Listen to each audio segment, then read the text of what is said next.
Hello students, welcome to my channel Learn Physics with Aarti. So students, today we are going to start a new chapter of class 8th, that is chapter 12th, friction. In chapter 11th, we learned about force and friction, force and pressure. In force, we saw two types of forces, that is contact forces and non-contact forces, and friction is an example of contact forces. So now let's start the chapter. You might have seen a driver of a car or a truck slowing down the vehicle at a traffic signal. ठीक है, तुमने देखा होगा जो driver होता है car का या फिर ट्रक का, किसी भी व्हीकल का, वो क्या करते हैं, स्लो डाउन कर देते हैं at traffic signal. You too slow down your bicycle whenever needed by applying brakes. तुम भी क्या करते हो, जहाँ पे रुकने की ज़रूरत है वहाँ पे ब्रेक अप्लाई करके अपने बाइसाइकिल को स्लो डाउन कर देते हो. Have you ever thought why a vehicle slows down when brakes are applied. तो तुमने कभी ऐसा सोचा है क्यों जब हम ब्रेक्स अप्लाई करते हैं तो व्हीकल रुक जाता है. Not only vehicles, any object moving over the surface of another object slows down when no external force is applied on it. तो क्या है, व्हीकल्स नहीं, कोई भी ऑब्जेक्ट जो वो किसी दूसरे ऑब्जेक्ट के सरफेस के ऊपर मूव करता है तो वो अपने आप स्लो हो जाता है when no external force is applied. Finally it stops. और फाइनल क्या हो जाता है, वो रुक जाता है. Have you seen a moving ball on a ground stopping after some time. तो क्या हुआ, एक मूविंग बॉल है, तुमने इसे देखा होगा, एक्सपीरियंस किया होगा कि जब बॉल मूव कर रहा है after some time it stop. What do we sleep when we step on a banana peel as shown in figure 12.1. ठीक है, यहाँ पे 12.1 में क्या है, a boy falls down when he steps on a banana peel. तो क्या है, ये लड़का जो है जब वो बनाना पिल के ऊपर पैर रखता है वो क्या हो जाता है, फिसल जाता है. Why is it difficult to walk on a smooth and wet floor. और स्मूथ फ्लोर होगा या फिर वेट फ्लोर होगा तो उसमें चलना डिफ़िकल्ट क्यों होता है. Let's see. ओके, क्यों. You will find the answer to such questions in this chapter. तो इस चैप्टर में हमें सारे क्वेश्चंस के आंसर मिल जाएंगे. So now let's C force of friction 12.1 through an activity 12.1. Okay, gently push a book on a table, figure 12.2a. 12.2a में एक book दे रखा है टेबल के ऊपर, उसको स्लाइटली जेंटली पुश करो. You observe that it stops after moving for some distance. तुम ये ऑब्जर्व करोगे कि वो रुक जाता है जब आफ्टर सम टाइम. ठीक है, वो जो बुक है जो हमने उसको जेंटली पुश किया था वो थोड़े टाइम के बाद रुक जाता है. Repeat this activity pushing the book from the opposite direction as shown in figure 12.2b. अब क्या करो, जो बुक को है जिस डायरेक्शन में, लाइक ए में हमने लेफ़्ट से उसको पुश किया था, अब राइट से उसको पुश करो, that is shown in figure B. Does the book stop this time too. तो क्या ये बुक इस टाइम भी रुक जाएगा. Can you think of an explanation. तो ये रुकने का कारण तुम्हें पता है क्या. Can we say that a force must be acting on the book opposite its motion. तो हम ऐसा बोल सकते हैं क्या, क्योंकि जिस डायरेक्शन में हम फोर्स अप्लाई कर रहे हैं उसी के ऑपोजिट डायरेक्शन में, उसी के मोशन में एक ऑपोजिट फोर्स अप्लाई हो रहा है. This force is called the force of friction. So that force which is applied in the opposite direction of the motion of this book is the force of friction.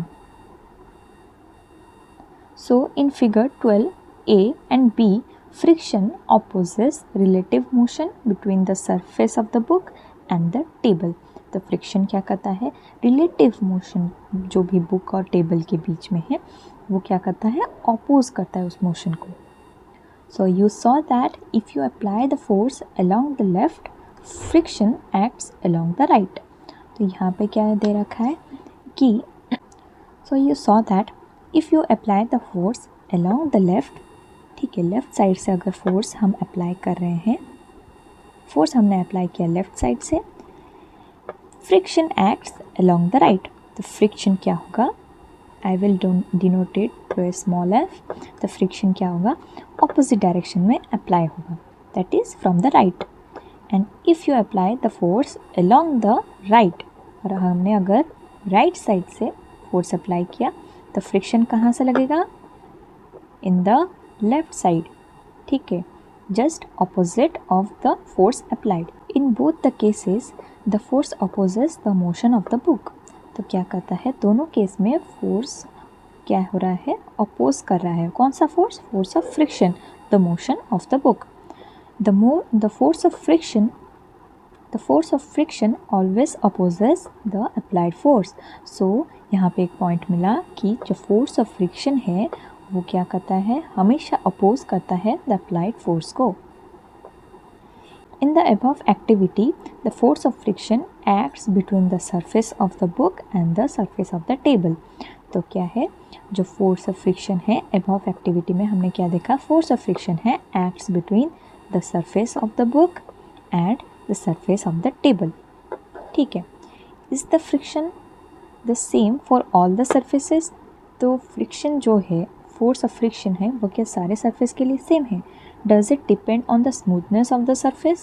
क्या वो smoothness के ऊपर depend करता है या क्या वो सबके लिए सेम है force of friction? Let us find out. Let's see what is given in point 12.2 factors affecting friction. So here we will learn about what are the factors that affect friction.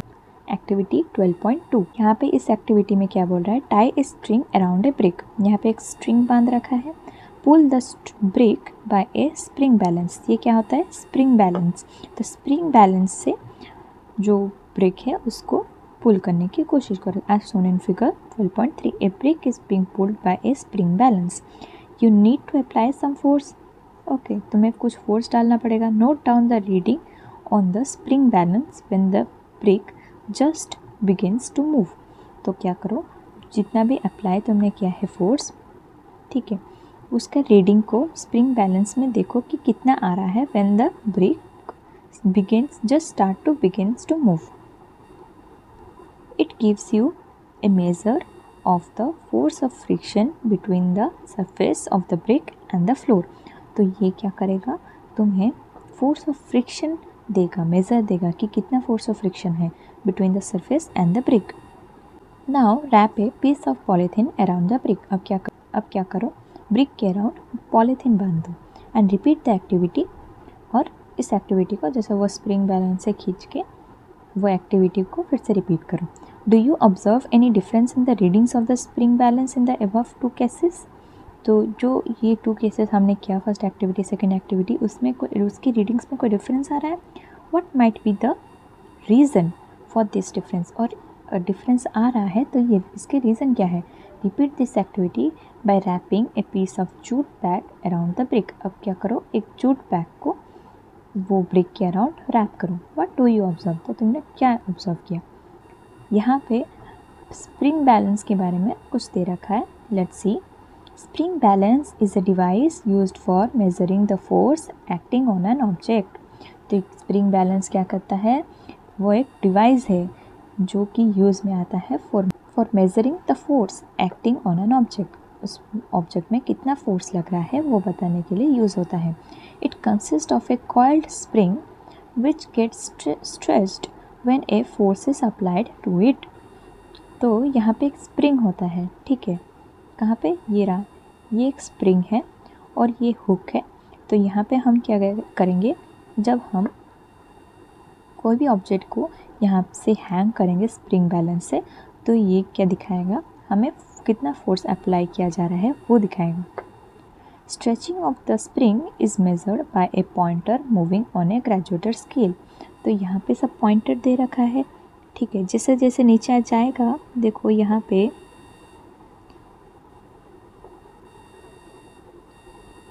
You can see pointers, ठीक है.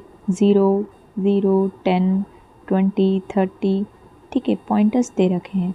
तो जैसे जैसे spring नीचे जाता रहेगा वो दिखाएगा कि हमारा जो फोर्स है वो इंक्रीज़ होते जा रहा है. The reading on the scale gives the magnitude of the force. तो reading on the scale gives the magnitude of the force. So then what is a spring balance? Spring balance is a device used for measuring the force acting on an object. Now let's see activity 12.3. Make an inclined plane on a smooth floor or on a table. ठीक है, क्या करो, एक inclined मतलब a plane making some angle with the surface. This is known as an inclined plane. To make an inclined plane on a smooth floor or on a table, you may use a wooden board supported by bricks or some books as shown in figure 12.4a. 12.4a में जैसे ये inclined plane बच्चों ने बनाया है, ये रहा हमारा inclined plane supported by some books making an angle with the table theta. ठीक है, put a mark with a pen at any point A on the inclined plane. तो यहाँ पे हमने एक मार्क बनाया है, देखो यहाँ पे ये मार्क बना है. ठीक है, mark it A. Now let A pencil cell move down from this point. अब क्या करो, एक पेंसिल सेल को वहाँ से मूव करो, डालो नीचे की तरफ. How far does it move on the table before coming to rest. तो ये ऑब्ज़र्व करो कि मूव होने के बाद, उस इंक्लाइंड प्लेन से मूव होने के बाद वो टेबल में कितने देर तक मूव करता है, जब तक वो रेस्ट में नहीं आ जाता. Note down the distance. अब डिस्टेंस नोट करो. Now spread a piece of cloth over the table. अब क्या करो, क्लॉथ के ऊपर एक पीस ऑफ क्लॉथ रखो. Make sure that there are no wrinkles on the cloth. और उसमें कोई रिंकल्स नहीं होना चाहिए, पूरा फ्लैट प्लेन होना चाहिए. Try the activity again as shown in figure 12.4b. जैसे कि यहाँ पे देखो बच्चों ने क्या किया है, एक टेबल क्लॉथ या फिर कोई भी नॉर्मल क्लॉथ बिछा दिया है और फिर ये एक्टिविटी फिर से रिपीट किया है और देखा कि ये जो सेल है वो कितने डिस्टेंस तक मूव किया. Repeat this activity bye spreading A thin layer of sand. Repeat this activity bye spreading A thin layer of sand over the table. अब क्या करो, टेबल के ऊपर सैंड बिछा दो. Maintain the same slope through out the activity. और जो inclined plane है उस स्लोप को थ्रू आउट द एक्टिविटी वैसे ही मेंटेन करके रखना. So in figure 12.4a and b, the pencil cell covers different distances on different surfaces. Different surface कैसे हुआ, पहले क्या था, प्लेन टेबल था, उसके बाद क्या हमने क्लॉथ डाला, उसके बाद हमने सैंड डाला. तो हर डिफरेंट सरफेस के लिए वो पेंसिल सेल ने डिफरेंट डिस्टेंस कवर किया है. In which case is the distance covered the minimum. Why is the distance covered by the pencil cell different every time? Try to reason why and discuss the result. Does the distance covered depend on the nature of the surface on which the cell moves? तो जो distance उसने cover किया है क्या वो surface के nature के ऊपर डिपेंड करता है. Could the smoothness of the surface of the cell, ठीक है, जो सेल का स्मूथनेस है वो भी क्या इफेक्ट करेगा, कितना वो डिस्टेंस ट्रैवल कर रहा है. So here this boy is saying that I shall try the activity by wrapping a piece of sandpaper around the cell. अब उसने और एक चालाकी की कि जो सेल है उसके चारों तरफ भी एक सैंड पेपर अगर रैप करके देखेंगे तो वो कितना डिस्टेंस कवर करेगा. Friction is caused by the irregularities on the two surface in the contact. तो फ्रिक्शन किसकी वजह से हो रहा है, due to the irregularities of the two surfaces. जो कांटेक्ट में है उन दोनों के सरफेस के वजह से, इरेगुलरिटीज़ के वजह से, सरफेस के इरेगुलरिटीज़ के वजह से फ्रिक्शन प्रोड्यूस हो रहा है. Even though surfaces which appear very smooth have a large number of minute irregularities on them in figure 12.5. अगर जो स्मूथ सरफेस भी हमें दिख रहा है लेकिन फिर भी उसमें क्या होते हैं, बहुत लार्ज नंबर ऑफ माइन्यूट छोटे छोटे इरेगुलरिटीज़ होते हैं, जैसे कि फिगर 12.5 में दिखाया है।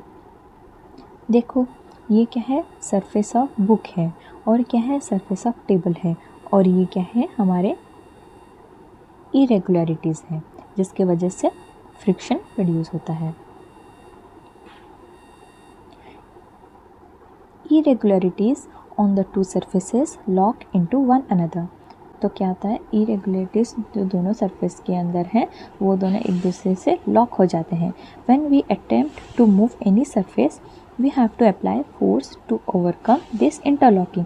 अब इंटरलॉक हो गए, लॉक हो गए हैं, तो इसको इस इंटरलॉकिंग को ओवरकम करने के लिए हमें फोर्स अप्लाई करना पड़ता है।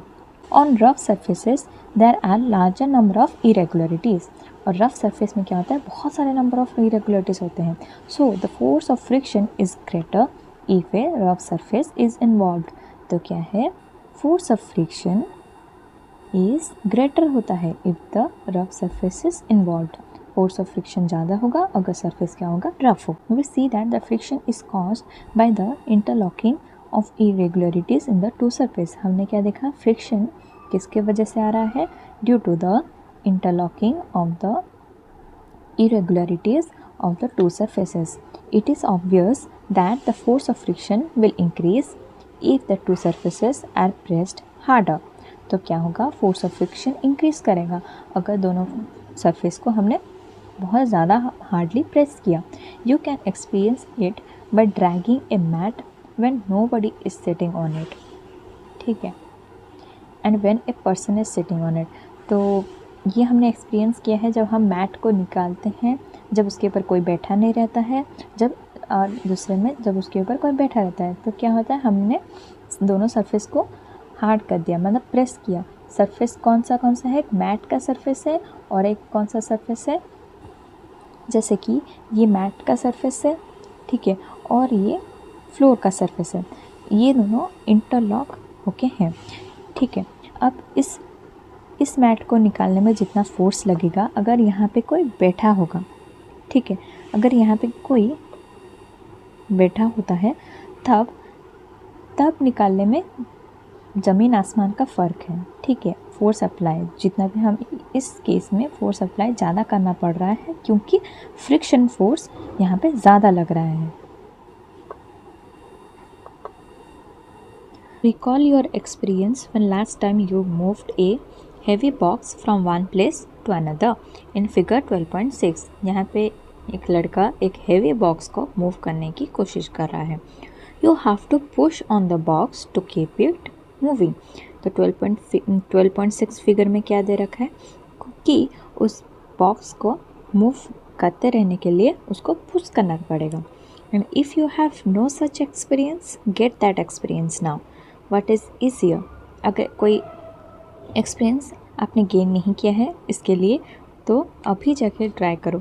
What is easier? And then answer this question. What is easier? To move the box from the rest or to move it when it is already in motion? कौन सा easy होगा? पहले वाले case में क्या है, ऑब्वियसली जो body, object या फिर बॉक्स ऑलरेडी मोशन में है उसको मूव करने ईजी रहेगा, जो बॉक्स रेस्ट पे है उसको मूव करने के लिए ज़्यादा हमें फोर्स डालना पड़ेगा। क्यों? क्योंकि उसके जो सरफेस है वो इंटरलॉक होके हैं, ठीक है। उस इंटरलॉक को ओवरकम करने के लिए हमें ज़्यादा फोर्स अप्लाई करना पड़ेगा, लेकिन जब एक बॉडी या फिर बॉक्स मूव कर रहा है वो उसके इंटरलॉक क्या हो चुके हैं, ओवरकम कर चुके हैं, इसलिए उसको मूव करना ईजी होता है। So the force required to overcome the friction at the instant an object starts moving from rest is a measure of static friction। वो क्या होता है, static friction होता है।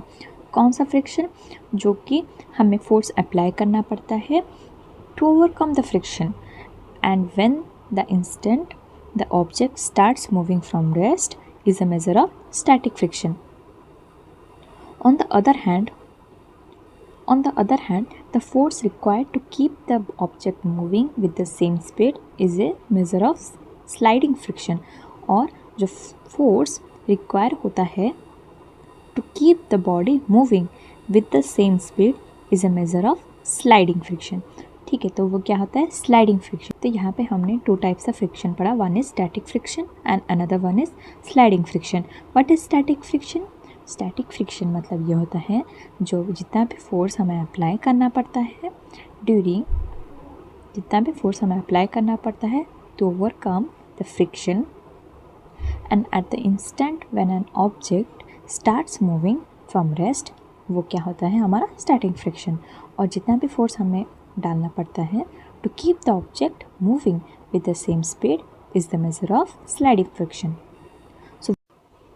So when the box starts sliding or when the box starts moving, okay, the contact points on its surface, जितने भी contact points है, ये बॉक्स है, बॉक्स के जितने भी कॉन्टैक्ट पॉइंट्स हैं, ठीक है, ये बॉक्स है, उसके जितने भी कॉन्टैक्ट पॉइंट्स है, do not get enough time to lock into the contact points on the floor. तो फ्लोर के जो कॉन्टैक्ट पॉइंट्स है उनसे लॉक करने के लिए उसको सफिशिएंट टाइम नहीं मिलेगा।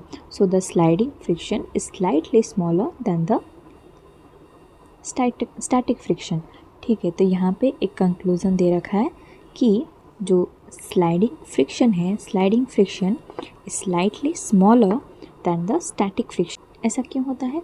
क्योंकि स्लाइडिंग फ्रिक्शन के लिए हमें फोर्स, स्लाइडिंग फ्रिक्शन का मतलब होता है जितना भी फोर्स हमने अप्लाई किया to move an moving object, ठीक है, विच इज़ ऑलरेडी मूविंग, तो उसमें क्या है, हमें फोर्स तो कम अप्लाई करना पड़ेगा, तो वो फ्रिक्शन क्या होगा, कम होगा फोर्स ऑफ फ्रिक्शन। लेकिन जो स्टैटिक फ्रिक्शन है वो क्या होगा, ज़्यादा होगा, क्योंकि उसमें हमें ज़्यादा फोर्स अप्लाई करना पड़ रहा है उस फ्रिक्शन को ओवरकम करने के लिए। And you find it somewhere easier to move the box already in motion than to get it started. तो यहाँ पे क्या दे रखा है कि it is easier to move the box which is already in motion than to get it started. Okay, now let's see how friction is a necessary evil. Recall now some of your experiences. Is it easier to hold a kulhad, a earthen pot or a glass tumbler? ठीक है, जो glass tumbler हो या फिर कुल्हड़ हो उसको पकड़ना ईजियर होता है क्या? नहीं, ईजियर नहीं होता, फिसल जाता है वो।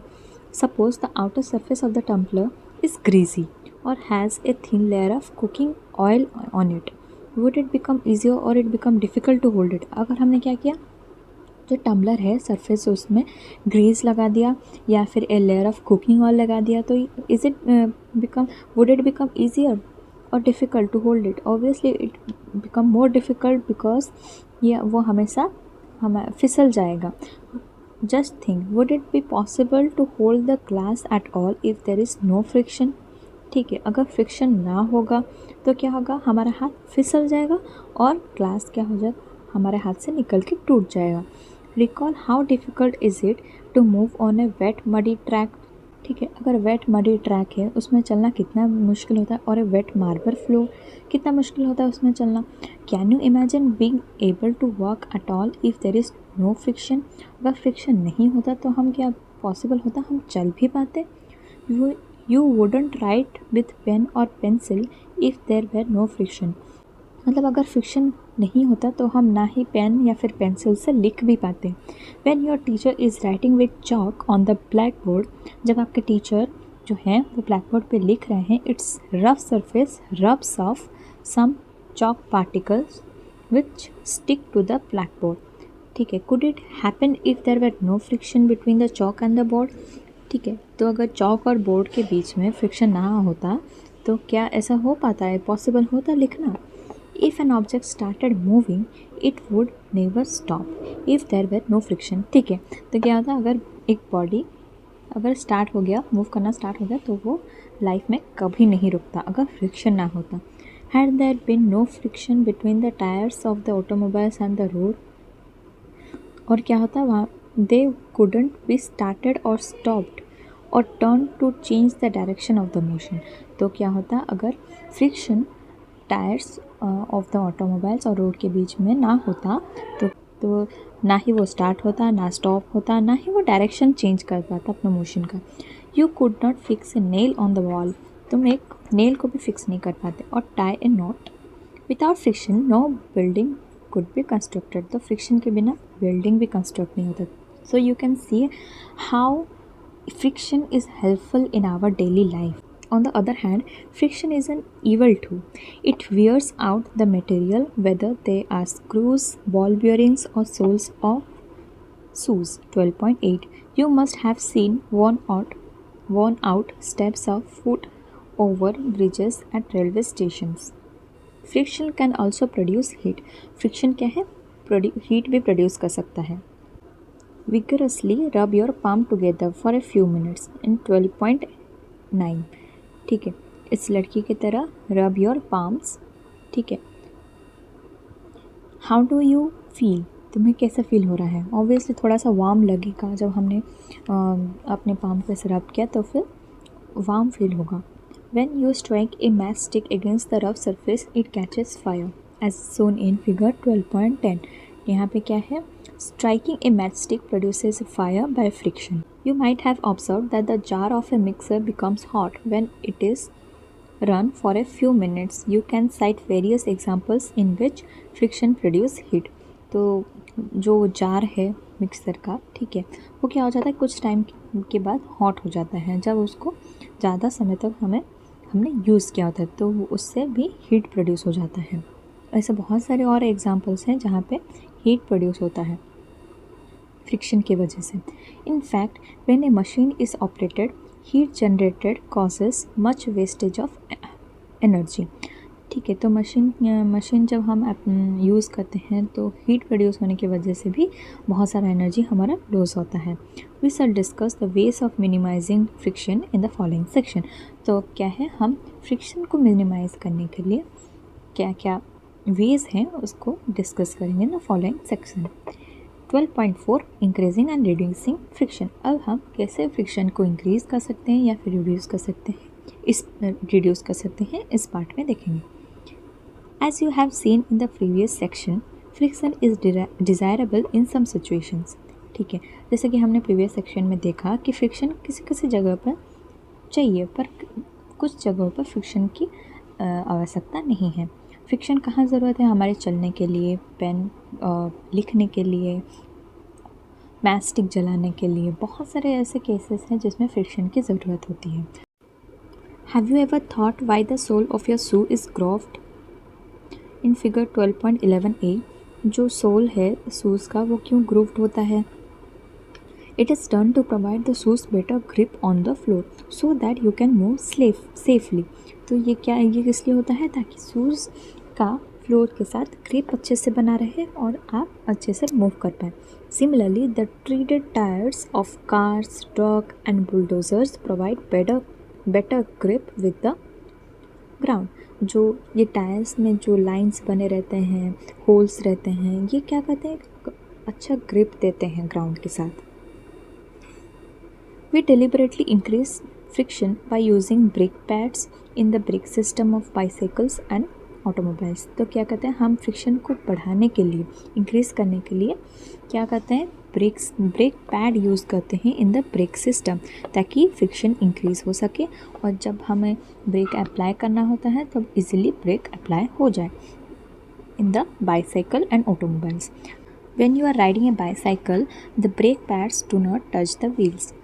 ठीक है, जो बाइसाइकिल होता है उसके साइड में ऐसे दोनों साइड में ब्रेक पैड्स लगे होते हैं.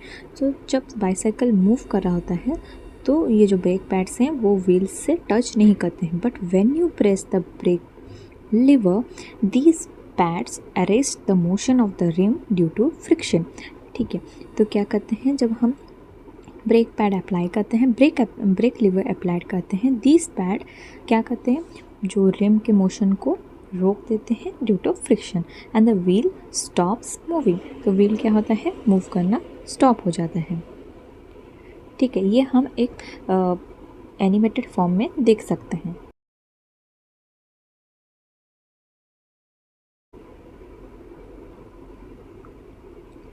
ठीक है, you might have seen that kabaddi players rub their hand with soil for a better grip of their opponents. तो क्या करते हैं, जो कबड्डी प्लेयर्स होते हैं वो क्या अपने हैंड को सॉइल से रब करते हैं ताकि जो हम उनका हाथ है वो ड्यू टू स्वेट जो गीला हो गया है वो ग्रिप अच्छे से नहीं रहेगा, तो सॉइल लगाने से वो ग्रिप अच्छे से रफ़ हो जाएगा हमारा हैंड और अच्छे से ग्रिप कर सकते हैं हम दूसरे ओपोनेंट को। Gymnast apply some coarse substance on their hand to increase friction for the better grip. तो जिमनास्ट जो होते हैं वो भी एक कोर्स सब्सटेंस अप्लाई करते हैं अपने हैंड्स पे so that their friction will increase for their better grip. In some situations, however, friction is undesirable and we want to minimize it. In the latter, पहले वाले situations जो भी हमने देखे उसमें क्या चाहिए, हमें friction बढ़ाने की ज़रूरत थी, पर ऐसे भी कुछ situations हैं where friction is undesirable and we have to minimize that. Okay, why do you sprinkle fine powder on the carom board? In figure 12.12, here some children are playing carom board and we have seen that we used to use fine powder, sprinkle those fine powder so that the coins can easily move. You might have observed that when a few drops of oil are poured on the hinges of a door, the door moves smoothly. कभी कभी क्या होता है, जो door जो होते हैं वो साउंड करने लगते हैं या फिर जाम हो जाते हैं, तो उसको अच्छे से मूव करने के लिए, स्मूथली मूव करने के लिए हम इसमें ऑयल डालते हैं। तो ऑयल डालने से क्या हो रहा है, फ्रिक्शन रिड्यूस हो रहा है। A bicycle and a motor mechanic uses grease between the moving parts of these machines. जो बाईसाइकिल या फिर मोटर मैकेनिक जो होते हैं वो क्या ग्रीस यूज़ करते हैं जिससे कि जो मूविंग पार्ट्स है कभी जंग रस्ट हो जाने की वजह से वो अच्छे से मूव नहीं कर पाते। तो ऑयल डालने से, ग्रीस डालने से उनका फ्रिक्शन क्या हो जाता है, रिड्यूस हो जाता है। In all the above cases we want to reduce friction in order to increase efficiency. तो जितना भी हमने केसेस देखा, चाहे वो फाइन पाउडर यूज़ करके कैरम बोर्ड में या फिर ऑयल यूज़ करना डोर में या ग्रीस यूज़ करना मूविंग पार्ट्स में of automobiles, through them we use to reduce the friction in order to increase the efficiency. When oil, grease or graphite is applied between the moving part of a machine, a thin layer is found there and moving surfaces do not directly rub against each other, as shown in figure 12.13. So here we can see the layer of lubricant, surface 1 and surface 2. So due to this lubricant, both the surfaces are now not touching each other or not directly rubbing each other. So interlocking of irregularities is avoided to a greater extent. तो क्या हो जाता है, इसके वजह से जो interlock होते हैं irregularities उसमें क्या हो रहा है, अवॉइड हो रहा है। मूवमेंट बिकम स्मूथ, तो मूवमेंट क्या हो जाता है, स्मूथ हो जाता है। The substance which reduce the friction are called as lubricants. The substance which reduce the friction are called as lubricants. So name some examples of lubricants. One is oil, grease, powder, graphite.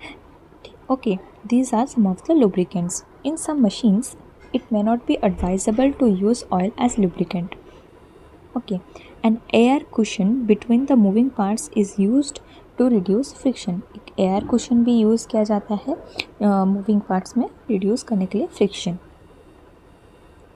Here this boy is having a confusion that can we reduce friction to zero by polishing surfaces or by using large amount of lubricants? No, we cannot reduce the friction to zero because we can't have a perfect or ideal surface by polishing.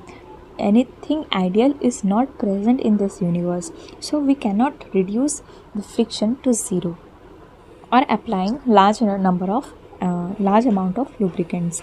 Here Paheli is saying that friction can never be entirely eliminated. So here she is giving the answer to that question, that friction can never be entirely eliminated.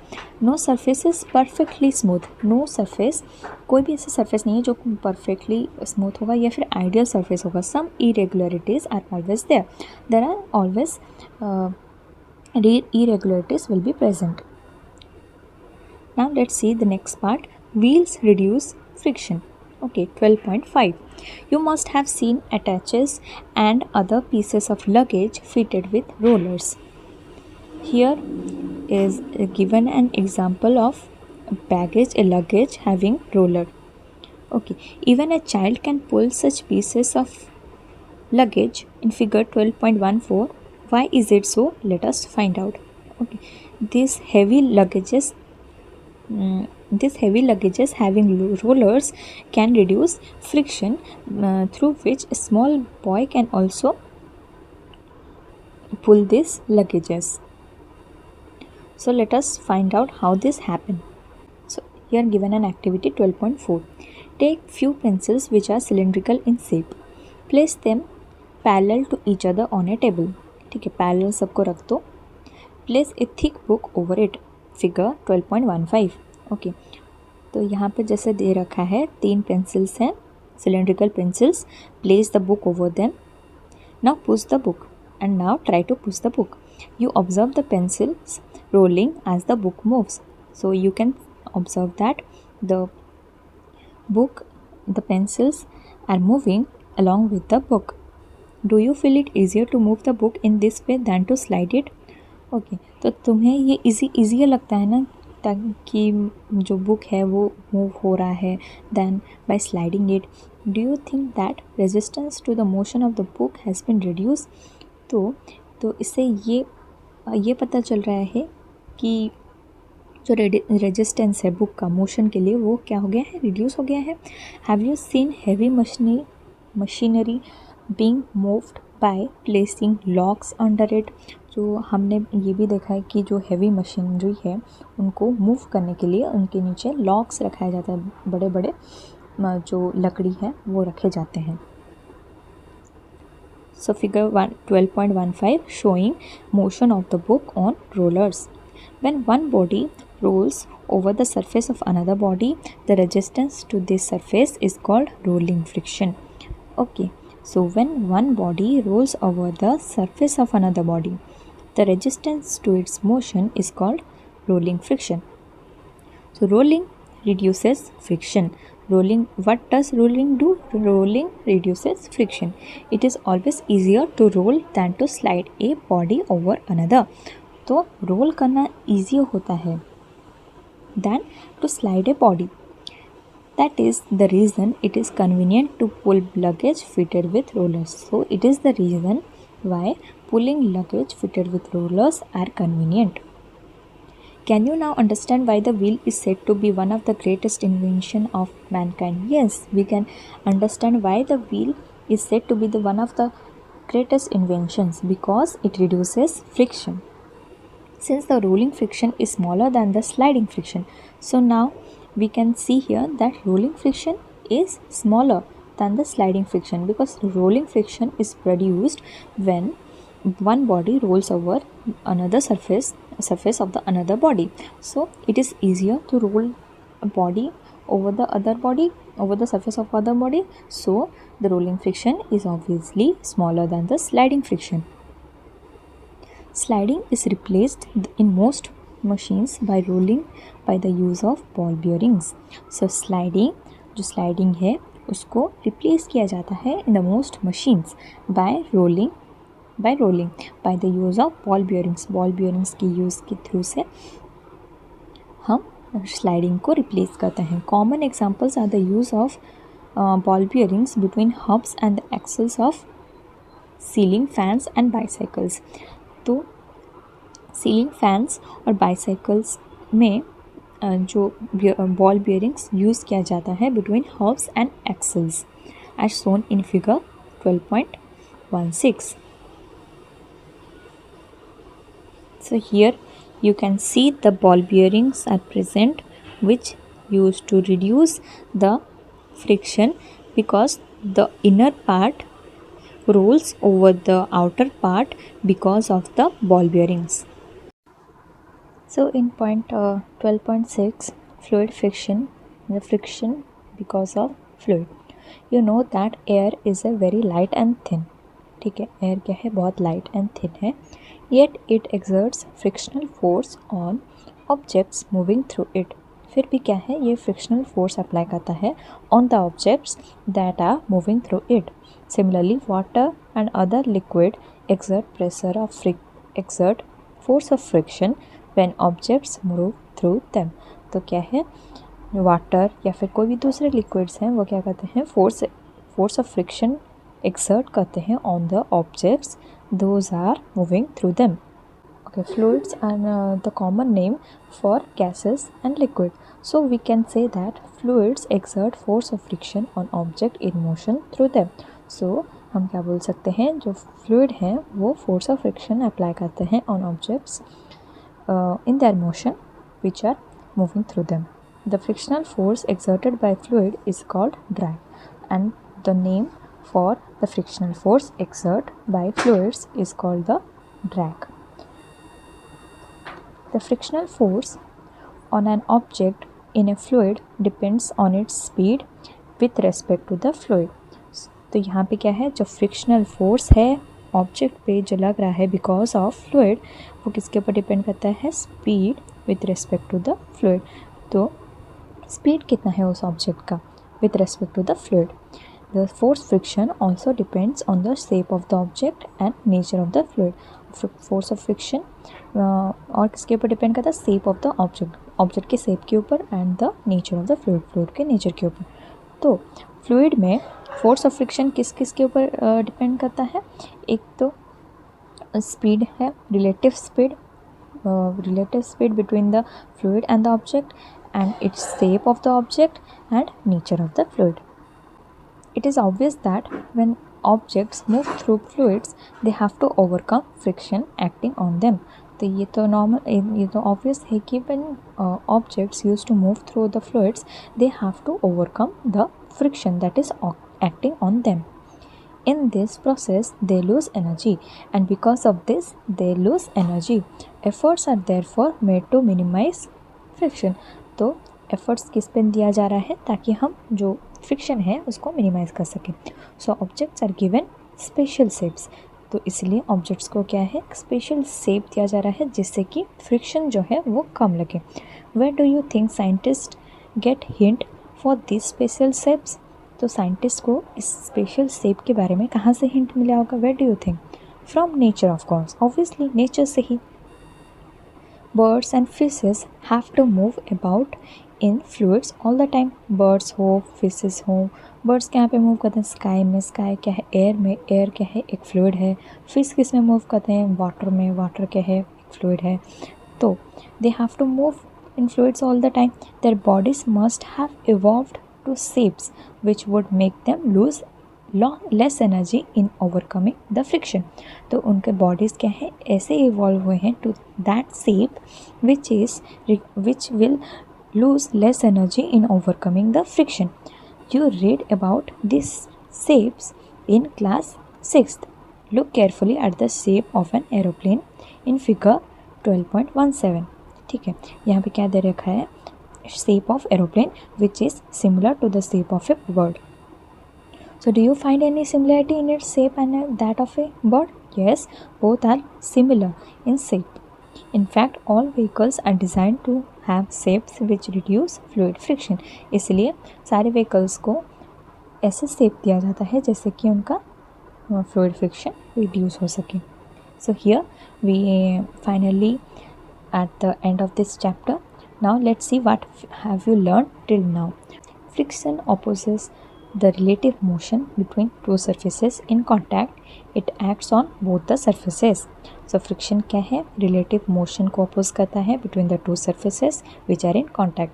Friction depends on the nature of surfaces in contact. Friction किसके ऊपर depend करता है, nature of surface के ऊपर. Third point, for a given pair of surfaces, friction depends upon the state of smoothness of those surfaces. ठीक है, जब हमें दो पेयर दिया रखा होगा, ठीक है, सरफेस है, दो पेयर ऑफ सरफेस है, फ्रिक्शन किसके ऊपर डिपेंड करेगा, स्टेट ऑफ स्मूथनेस ऑफ दो surfaces. Fourth point, friction depends on how hard to surfaces press together. किसके ऊपर डिपेंड करेगा, कितना ज़्यादा वो एक दूसरे के ऊपर प्रेस कर रहे हैं. Static friction comes into play when we try to move an object at rest. ठीक है, स्टार्टिंग फ्रिक्शन कब आता है? जब हम ट्राई करते हैं ऑब्जेक्ट को मूव करने के लिए। Sliding friction comes into play when an object is sliding over another. Sliding friction कब आएगा? जब एक बॉडी दूसरे बॉडी के ऊपर स्लाइड कर रहा हो। Sliding friction is smaller than static friction, या okay. Then friction is important for many of our activities such as moving, writing and playing. For these activities friction is very important. Friction can be increased by making a surface rough. Friction can be increased by making surface rough. The sole of shoes and the tires of the vehicle are treated to increase the friction. So sole, shoes के sole को और tyres of the vehicle को treat किया जाता है to increase friction. Friction is sometimes undesirable, sometimes friction is not required. Friction can be reduced by using lubricants such as oil, grease, graphite. When one body rolls over another body, rolling friction comes into play. So rolling friction कब आता है? When a body rolls over another body. Rolling friction is smaller than sliding friction. In many machines friction is reduced by using ball bearings. तो बहुत सारे machines में friction किससे reduce किया जाता है? Ball bearings. Ball bearings are used in bicycles and in ceiling fan. Fluid friction can be minimized by giving suitable shapes to bodies moving in fluids. ठीक है, फ्लूइड फ्रिक्शन को कैसे reduce कर सकता है? By giving suitable shapes to the bodies those are moving in fluids, like aeroplane having the shape of a bird. So here we are at the end of this chapter. Thank you so much for watching this video, and let's meet in the next lecture with a new topic. Thank you.